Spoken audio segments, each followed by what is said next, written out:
vision and goal was in recutting the film?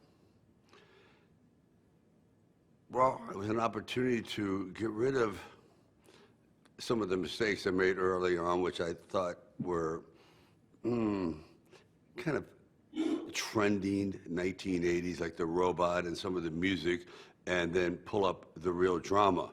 Get rid of a lot of the flash and deal with the flesh of the characters and make it more heartfelt and more responsible, I think. And what was it like going back to the archival footage to recut the film? Well, it's depressing sometimes. It's good.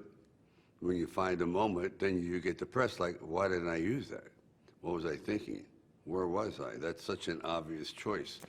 And so you have to question, your outlook on life at that particular time. You go, wow, maybe that's where I was. I was a lot more superficial than I am now.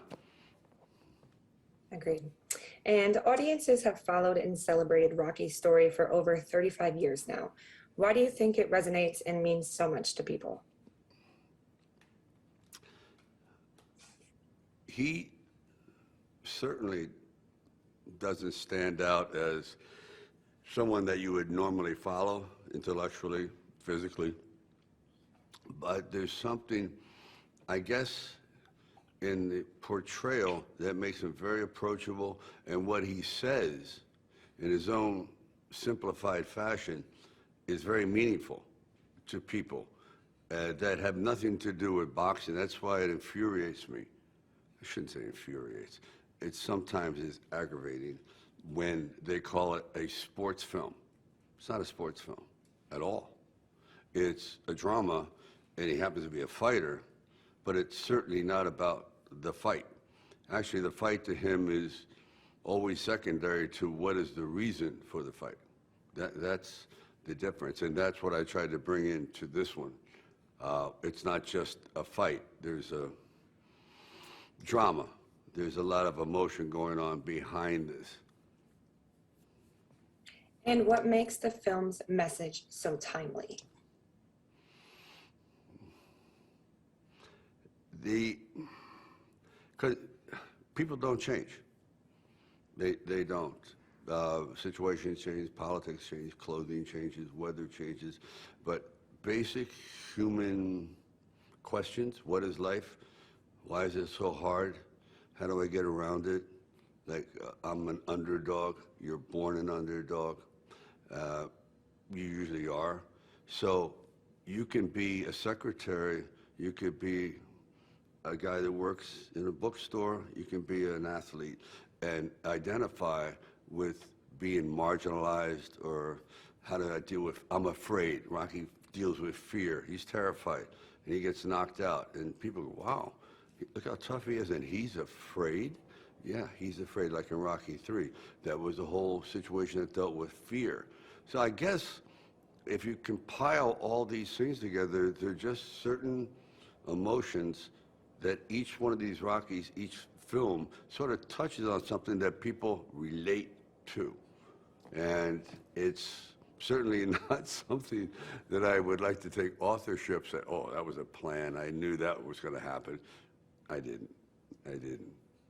I think it's also a combination. At the time, in 1976, the country was really ready for a change. It was Olympics and red, white, and blue and everything, and we were coming out of a very dark period. So there was a transitional, this optimism, and I think Rocky rode on that wave for a long time, still does. And what do you hope audiences take away from this version? Oh, well, I just want them to go away, singing Eye of the Tiger. That's it. I mean, you take it down to that. I don't expect them to walk away with any life lessons. If something they glean out of the movie, a word here, a gesture, something, that's great. The message is certainly secondary to just escapism. I want them to sit back and go, wow, I've seen this film 25 times before, but something's different, man. This is cool. I like it. So it's kind of like an homage to everyone out there and to the actors that pulled it off. A film like this cannot be made today. Just can't. It's a different era. If you notice, there's nothing in there. Not even, forget CGI, there's not one special effect, there's nothing. It's like a whole movie.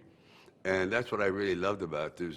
So we also made it larger, and then the original screen was 185, now it's widescreen. Also, the music has been scored in such a way, I was on 4 channels. This is 100 channels. I mean, it's big. I couldn't believe, I said, am I losing my hearing? Because this is the first time I'm hearing half the dialogue. It's just wonderful. So I think they're just gonna, it's like visiting an old, you know what it is? It's like having a car, you take it and have it refurbished, repainted, but it's still, you love that car, but it's now been brought up to standard. Agreed. And what was your most nostalgic moment looking back on this film? Nostalgic? Well, I really did miss working a little bit more with Talia Shire because she was the engine. But what the nostalgia was, the fight. I couldn't believe that we pulled this off. It's so physical. It was so hard. And this is done in like 3 days. And it was really a minor miracle because it took 6 months to choreograph, at least. So that I got real nostalgic about because you say, I could never do that today. Never. It's ridiculous, impossible. But at that time, you know, you have the opportunity, you have the youth, you have the fire in the gut, and they go, wow, I'm so glad it's on film.